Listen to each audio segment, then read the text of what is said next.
Hi అండి, అందరు బాగున్నారా? మీరు అందరు బాగుండాలి, మేము కూడా బాగున్నాం ఫ్రెండ్స్. చూడండి, మామిడి పండ్లు మామూలుగా తీయలేవండి, మస్తు తీయగా ఉన్నాయి. ఇవి పచ్చికాయలు, ఇవి కూడా తీయగా ఉన్నాయండి. పండినవి అయితే మరీ స్వీట్గా ఉన్నాయండి. సో ఇవైతే మా అక్క వాళ్ళు అండి, మా తోబుట్టువు వాళ్ళ ఊరికాడ వాళ్ళ చేను దగ్గర వాళ్ళకైతే తోటలు ఉన్నాయట. వాళ్ళు కోసుకపోయారటండి. కోసుకున్నాక అక్కడొకటి కనబడితే ఇంకా మా అక్క బావ వాళ్ళ చేను కాడికి పోయినప్పుడు చక్కగా గయ్యి తీసుకెళ్ళి కోసుకొచ్చారంట. వాళ్ళు ఇన్ని ఉంచుకొని మాకైతే ఇన్ని తీసుకొచ్చారు. ఈ పచ్చికాయలండి మస్తు అంటే మస్తు ఉన్నాయి. పండినవి అయితే ఇంకా మామూలుగా చెప్పనక్కర్లేదు, అంత స్వీట్గా ఉన్నాయండి.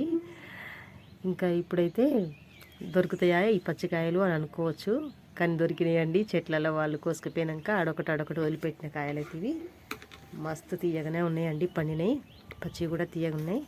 సో మా అమ్మాయి అండి ఇలాగ డెకరేషన్ చేస్తుంది.